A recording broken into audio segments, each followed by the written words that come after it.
Welcome to the 700 Club. Israelis and the world is celebrating the news that the architect of the October 7th massacre is dead.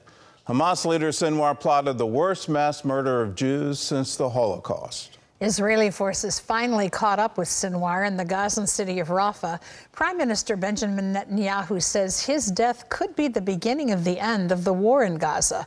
Chris Mitchell reports from Jerusalem. Soon after the news, celebrations broke out at the Western Wall, at IDF posts in Gaza, and around the country. Israeli Prime Minister Benjamin Netanyahu said it's not the end of the war in Gaza, but the beginning of the end. He spoke directly to the people of Gaza. I have a simple message. This war can end tomorrow. It can end if Hamas lays down its arms and returns our hostages. And Israel will guarantee the safety of all those who return our hostages. But to those who would harm our hostages, I have another message. Israel will hunt you down and bring you to justice.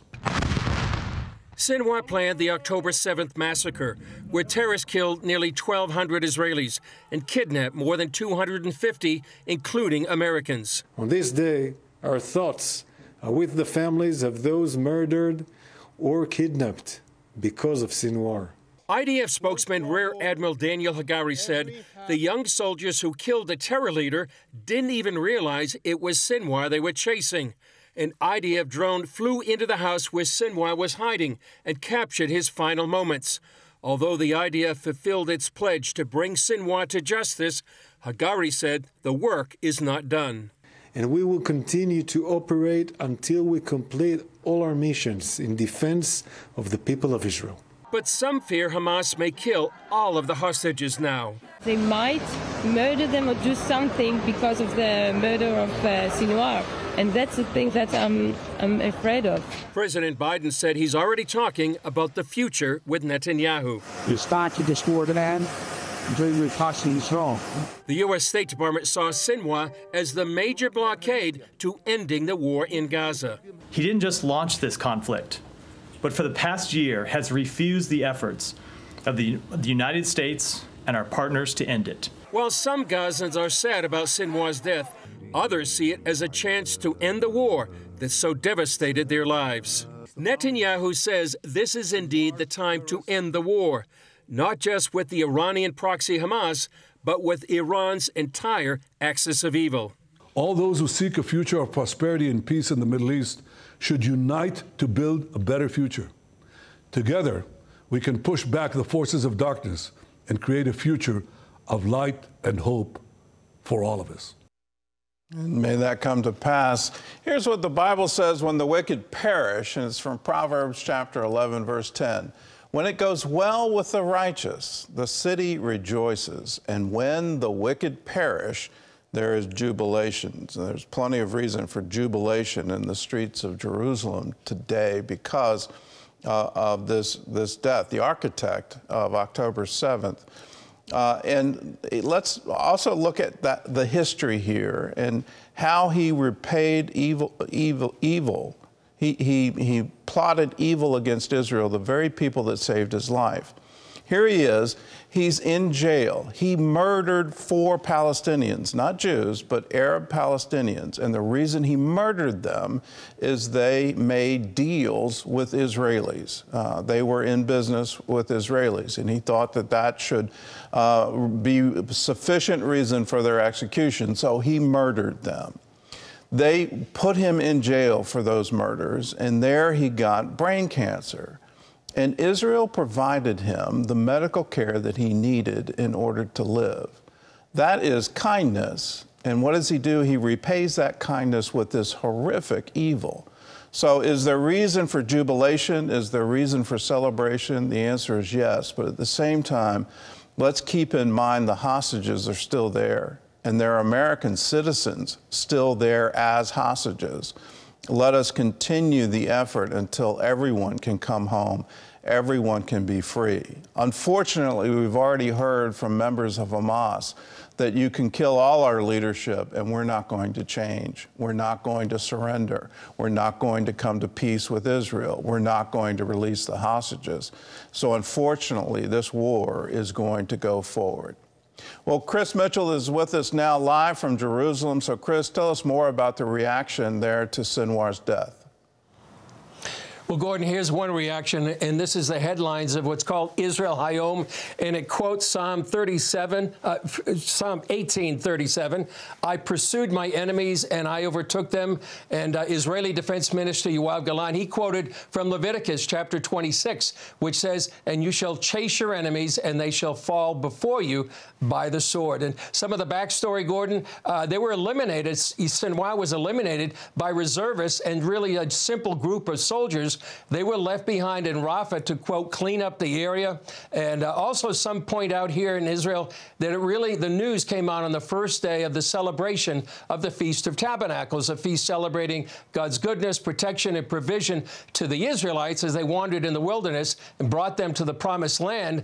And for many here feel like after more than a year, they can celebrate a greater measure of being delivered for their enemies. And for Israelis, Gordon, it's really the equivalent or even more of the U.S. taking out Osama bin Laden. And for one more biblical reference, some people say it like Haman in the book of Esther being hanged before he could destroy the Jewish people.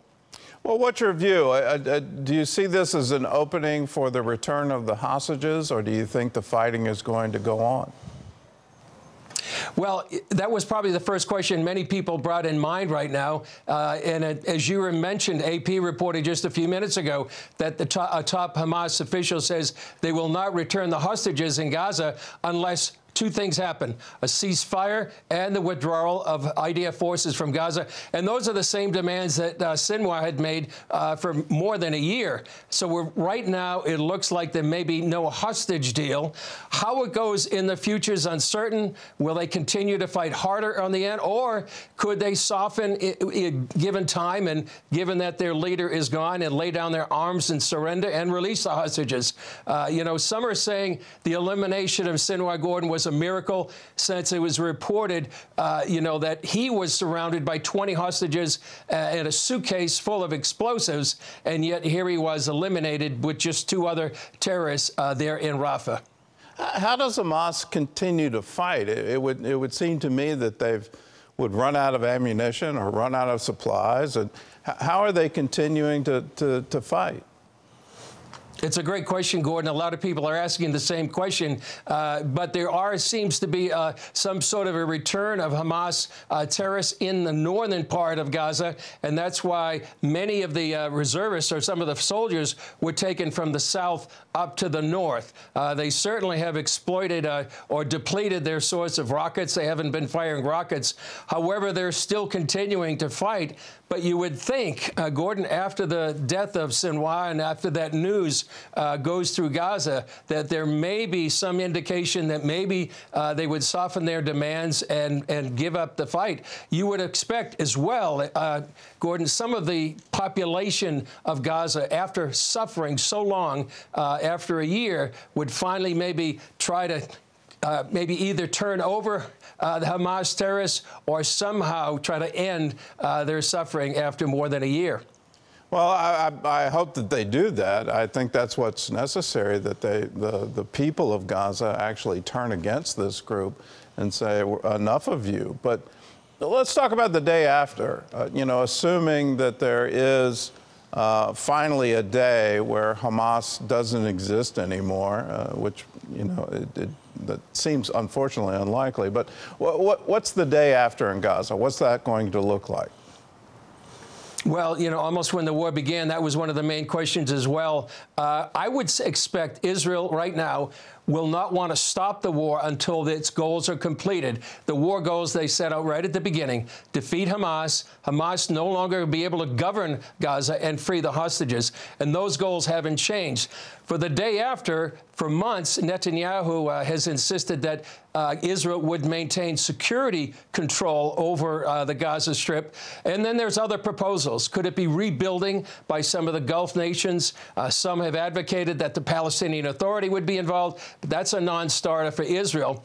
One thing that's going to have a profound impact on the day after, Gordon, is the U.S. election. And the sense here in Israel, it is if Kamala Harris wins, you're going to expect the same kind of intervention by the White House and the State Department that has been going on for many months. And based on his statements, some believe a Trump White House might be more of an advocate for Israel. So the election coming up really is going to have a pivotal impact on what happens the day after in Gaza. All right. Well, I certainly pray that we stop all funding for UNRWA, that we stop all funding for this kind of terror. It seems quite evident in the aftermath of October 7th that the $16 billion in aid that went into Gaza didn't help the citizens there at all. It all went into military preparedness and into this horrible attack of October 7th. My hope, my prayer is that regardless of the new administration, that nonsense would absolutely stop. Well, Chris, thanks for the insight and thanks for joining with us. Thanks, Jordan.